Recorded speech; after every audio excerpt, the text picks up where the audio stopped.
દાહોદના કસ્બા વિસ્તારમાં રહેતા સિદ્દીક ઉર્ફે કાલિયા ચાંદના નજીકના વિસ્તારમાં રહેતી 6 વર્ષીય બાળકીને જોઈને તેના મનમાં હવસ જાગી હતી અને બાળકીને લાલચ આપી પોતાની સાથે ઘરની નજીક અવાવરૂ જગ્યામાં બંધ પડેલી ગાડીમાં લઈ જઈને બાળકી સાથે શારીરિક અડપલા કર્યા હતા। જ્યારે બનાવની જાણ બાળકીના પરિવારને થતાં તેમના પગ નીચેથી જમીન સરકી ગઈ હતી। પરિવારજનોએ દાહોદ ટાઉન એ ડિવિઝન પોલીસ મથકે ફરિયાદ નોંધાવતા પોલીસે સિદ્દીક ઉર્ફે કાલિયા વિરુદ્ધ પોક્સો એક્ટ મુજબ ગુનો દાખલ કરી તેની ધરપકડ કરી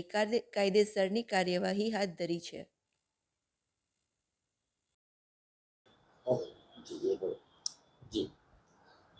ગઈકાલે દાહોદ એ ડિવિઝન પોસ્ટ વિસ્તારના કસ્બા વિસ્તારમાં આવેલો વિસ્તાર છે, ત્યાં એક ઘટના ઘટી હતી જેમાં એક નાની ભૂખ બળનાર બાળા છે તેમને એના જ બાજુમાં રહેતો વ્યક્તિ જેનું નામ છે સિદ્દીક ઉર્ફે કાલિયા યુસુફ ચાંદ, સિદ્દીક કાલિયા દ્વારા એ બાળકીને લઈ જાય અને ગાડીમાં લઈ જાય અડપલા કર્યા હતા અને એમની પાસે બીભત્સ વર્તન કરીને